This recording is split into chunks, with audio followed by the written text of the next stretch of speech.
மாரிமுத்து அவர்கள். மாண்புமிகு பேரவைத் தலைவர் அவர்களே, உங்களுக்கு பணிவான வணக்கத்தினை நான் தெரிவித்துக் கொள்கிறேன். அதேபோல அவையில் இருக்கிற தமிழ்நாடு முதலமைச்சர் அவர்களுக்கும் அமைச்சர் பெருமக்களுக்கும் அதேபோல மானிய கோரிக்கையை முன்மொழிந்திருக்கிற அமைச்சர் பெருமக்களுக்கும் என்னுடைய அன்பான வணக்கங்களை நான் தெரிவித்துக் கொள்கிறேன். அதற்கு முன்னால் சில கோரிக்கைகளை முதலமைச்சர் அவர்கள் அவையில் இருக்கிற காரணத்தினால் சில கோரிக்கைகளை நான் முன்வைக்க இருக்கிறேன். தமிழ்நாடு சீருடை பணியாளர் தேர்வாணையம் இந்த காவலர் தேர்வை 2026 27க்கு தள்ளி வைத்து விட்டார்கள். இந்த 26 தேர்வு எழுதி செல்ல இருக்கிற லட்சக்கணக்கான இளைஞர்கள் ஏமாற்றம் அடைந்திருக்கிறார்கள்.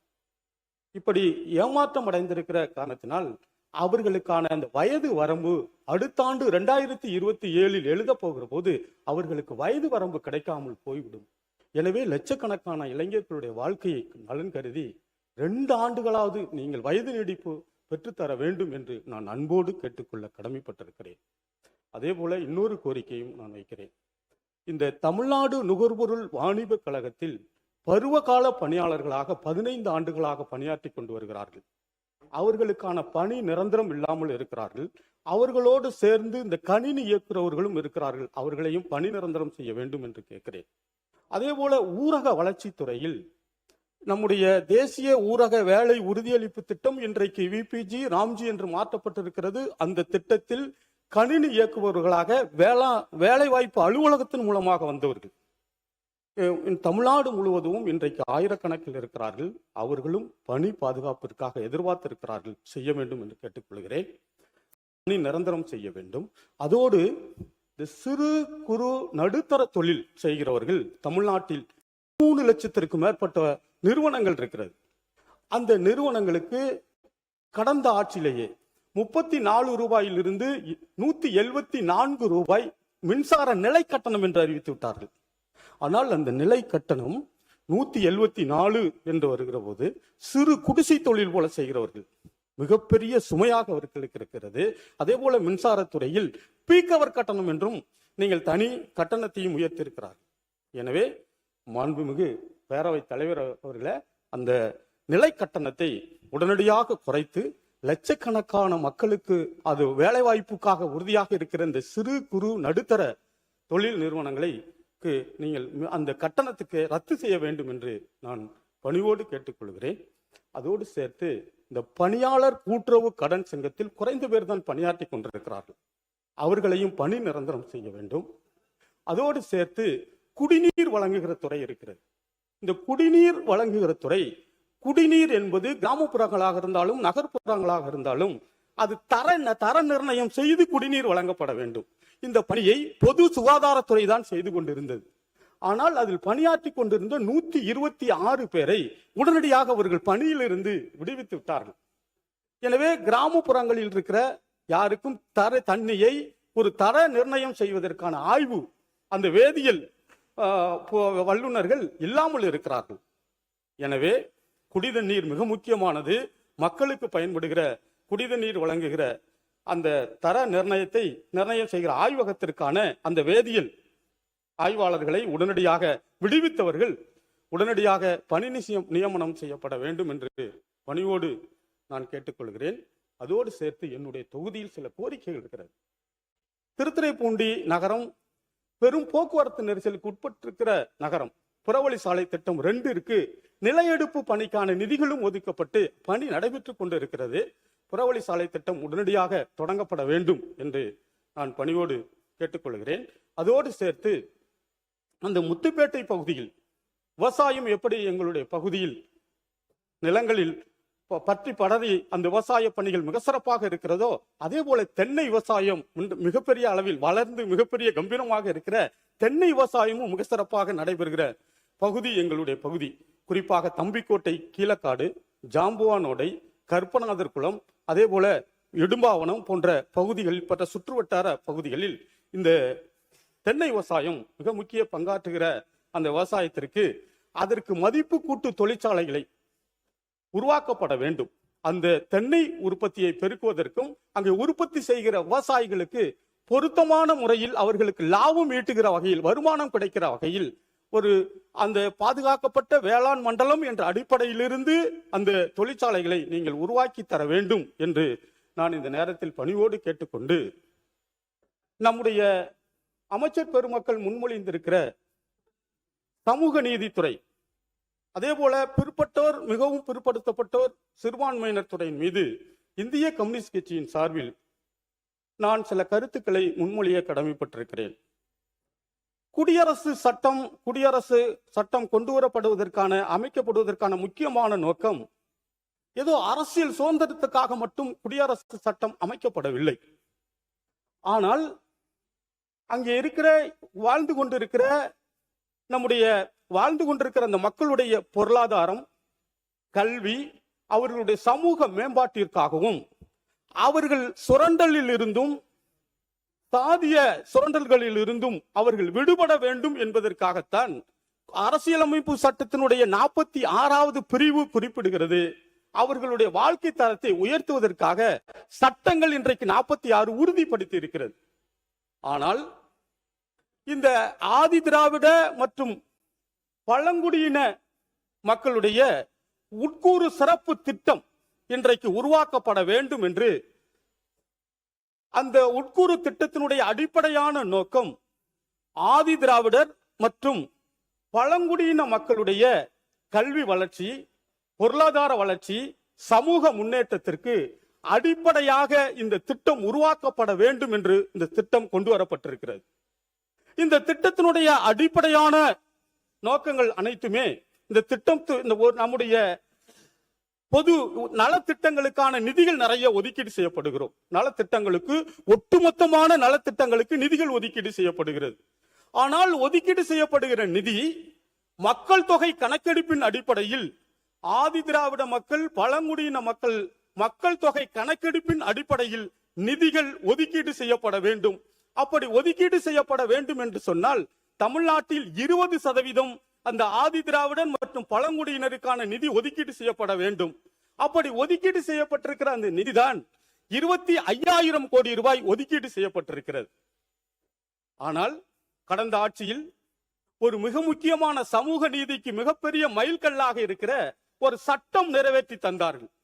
அதுதான் சிறப்பு உட்கூறு திட்டத்தின் செயல் மேம்பாட்டு திட்டத்தை உறுதிப்படுத்துவதற்கான சட்டம் 2024.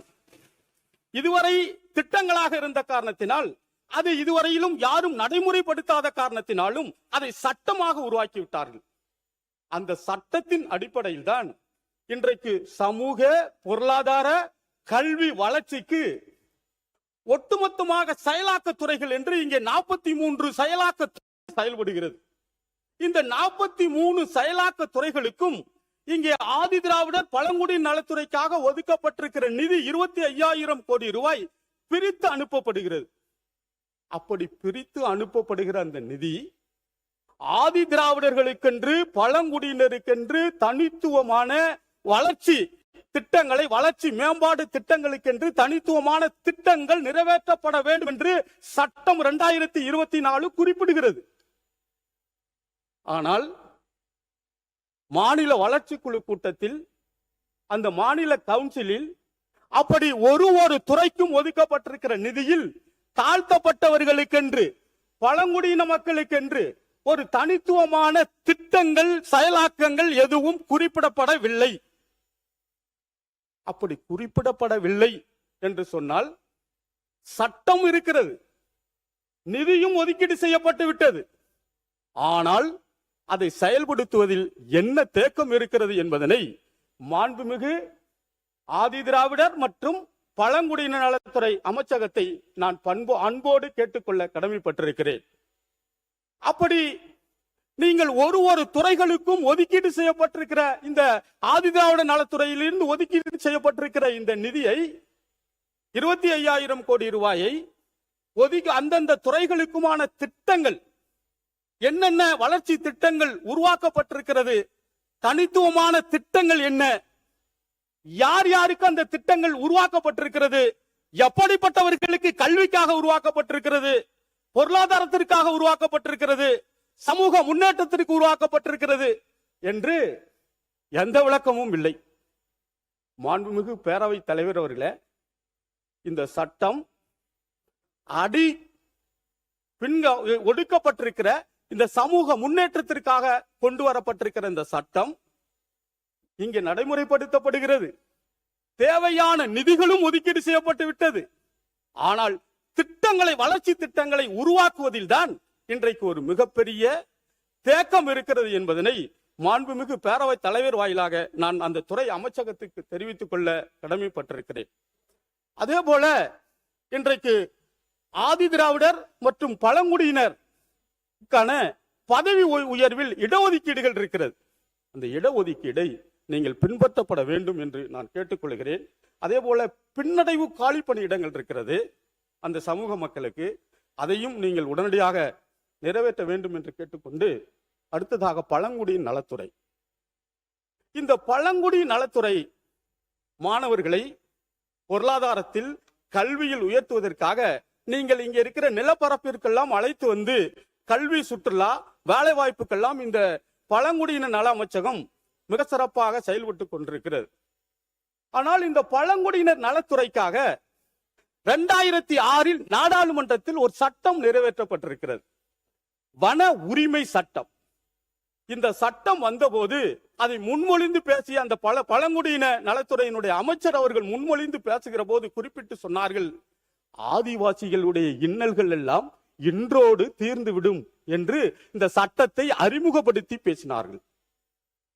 ஆனால் தமிழ்நாட்டில் இன்றைக்கு நம்முடைய வருஷ நாடு, மேகமலை போன்ற பகுதியில் பழங்குடியின மக்கள் இருக்கிறார்கள். அவர்களுக்கென்று வன உரிமை சட்டம் இருக்கிறது.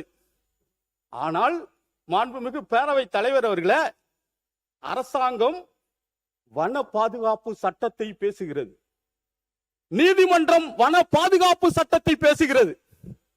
பேச வேண்டிய பழங்குடியின நலத்துறை அமைச்சகம் வன உரிமை பற்றி எதுவுமே பேசாமல் இருக்கிறதே என்ற கவலையை நான் இந்த அவையில் பணிவோடு இந்த அவையில் பதிவு செய்ய கடமைப்பட்டிருக்கிறேன். காரணம், காடுகளுக்கு உரிமை இருக்கிறது, தாவரங்களுக்கு உரிமை இருக்கிறது, அங்கே இருக்கிற விலங்குகளுக்கு உரிமை இருக்கிறது, நிலத்திற்கு உரிமை இருக்கிறது. ஆனால் பள்ளியர் என்ற ஒரு பழங்குடியினருக்கு 2006 சட்டத்தின்படி, வன உரிமை சட்டத்தின்படி உரிமைகளும் இருக்கிறது. ஆனால் நீதிமன்றத்தில் அதிகாரிகள் தகவல் சொல்லுகிறார்கள், அவர்களும் ஆக்கிரமிப்பாளர்கள் தான் என்று. கேட்கிறேன், ஆதிவாசிகள், பழங்குடியின மக்கள் எந்த சொத்தையும், யாருடைய சொத்தையும் அபகரிக்கிறவர்கள் அல்ல. மனித வாழ்வில் நேர்மையான நெறியை கடைபிடிக்கிற பழங்குடியின மக்கள், கள்ளம் கபடம் இல்லாதவர்கள். அவர்களை நீங்கள் வனத்தில் இருந்து வெளியேற்றி விட்டால், இன்றைக்கு அதிகாரிகள் துடித்துக் கொண்டிருக்கிறார்கள், வெளியேற்றி விட்டால் அவர்கள் எங்கே போவார்கள் வாழ்வாதாரத்திற்காக? மாண்புமிகு பேரவைத் தலைவர் அவர்களே, நீங்கள் சீராய்வு மனுவை அரசாங்கம் செய்கிறதோ இல்லையோ, பழங்குடியின அமைச்சகம் மேல்முறையீடு செய்ய வேண்டும். வன உரிமை சட்டத்தின்படி, அரசியல் அமைப்பு சட்டத்தின்படி அவர்களுக்கு உரிமை இருக்கிறது என்பதனை நீதிமன்றம் நின்று பழங்குடியின அமைச்சகம் உறுதிப்படுத்தப்பட வேண்டும். அதுதான் அந்த சட்டத்திற்கான மகத்துவம், அதுதான் சமூக நீதி. அந்த நீதியைத்தான் நாம் எல்லோரும் கடைபிடிக்க வேண்டும். இன்னொன்றையும் மாண்புமிகு பேரவைத் தலைவர் அவர்களே, உங்களுக்கு நான் அன்போடு சொல்லிக்கொள்ள கடமைப்பட்டிருக்கிறேன். பழங்குடியின மக்கள் வேட்டையாடுகிறவர்கள், புலால் உண்ணுகிறவர்கள், புரதசத்து அதிகமாக உண்ணுகிறவர்கள். வேட்டை தடை செய்யப்பட்டிருக்கிறது. அங்கே இருக்கிற எங்களுடைய பெண் பிள்ளைகள் எல்லாம் இரத்த சோகையாக இருக்கிறார்கள், நல்ல சத்தான உணவு இல்லாமல். எங்களுடைய குழந்தைகள் எல்லாம் சத்தான உணவுகள் இல்லாமல் இருக்கிறார்கள். எனவே அவர்களுக்கு சத்தான உணவு கொடுப்பதை பழங்குடி நல அமைச்சகம் உறுதிப்படுத்தப்பட வேண்டும். பல மாநிலங்களில் அவர்களுக்கு சத்தான உணவு கொடுப்பதை அரசு இன்றைக்கு ரேஷன் கடைகள் மூலமாக உறுதிப்படுத்தி இருக்கிறது. எனவே மாண்புமிகு பேரவைத் தலைவர் அவர்களே, இந்த பழங்குடியின மக்களுக்கான அந்த உணவு வகைகளையும் நீங்கள் உறுதிப்படுத்தி தர வேண்டும் என்று நான் பணிவோடு கேட்டுக்கொண்டு, அதோடு நம்முடைய சிறுபான்மையின மக்களுக்கு நீண்ட காலமாக 25 ஆண்டுகளுக்கு மேலாக சில சிறைவாசிகளாக இருக்கிறார்கள். அவர்கள் சிறுபான்மையின மக்களும் இருக்கிறார்கள், இல்லாதவர்களும் இருக்கிறார்கள். தகுதியானவர்களை, நீண்ட காலமாக இருக்கிறவர்களை கண்டறிந்து அவர்களுக்கு முன் விடுதலை, சட்டப்படியான முன் விடுதலை அல்லது சட்டப்படியான பரோல் கொடுப்பது எது சாத்தியமோ அதை அரசியல் அமைப்பு சட்டத்தின் வழியில் நின்று இந்த அரசு அவர்களை பாதுகாக்க வேண்டும், அவர்களுக்கான உரிமைகளை பெற்றுத்தர வேண்டும் என்று நான் கேட்டுக்கொண்டு, அதே போல இன்றைக்கு இருக்கிற பள்ளிவாசல்கள் எல்லாம் மிகவும் ஏழ்மையான நிலையில் தான் இருக்கிறது. அதே போல அங்கே இருக்கிற கிறிஸ்தவ மக்கள் கல்லறைகள் இல்லாமல் இருக்கிறார்கள். அதே போல அது அவர்களுக்கான இந்த கபர்ஸ்தான் என்கிற அடைக்கல ஸ்தலம் சிறுபான்மையின மக்களுக்கு, முஸ்லிம் மக்களுக்கு, அதே போல கிறிஸ்தவர்களுக்கு இருக்கிற கல்லறை தோட்டம் எல்லாமே தனிநபர் என்ற அடிப்படையில் யாரும் உதவி செய்ய முடியாமல் அவர்களுக்காக இன்றைக்கும் போராடி கொண்டிருக்கிறார்கள். சட்ட விதிகள் எல்லாம் நாம் பின்பற்றி இன்றைக்கு நாம் அரசு பள்ளி, அரசு உதவி பெறும் பள்ளி என்று சில சலுகைகளை வழங்குகிறோம்.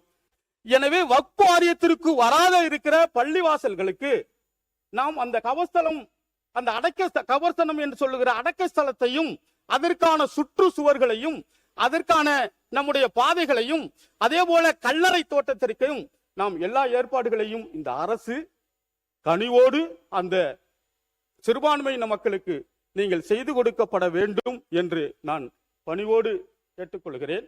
அதே போல இந்த 3 கோரிக்கைகளின் மீதும் எனக்கு பேச வாய்ப்பளித்த தாங்களுக்கு பணிவோடு மீண்டும் ஒரு முறை நன்றியை சொல்லி விடைபெறுகிறேன். நன்றி, வணக்கம்.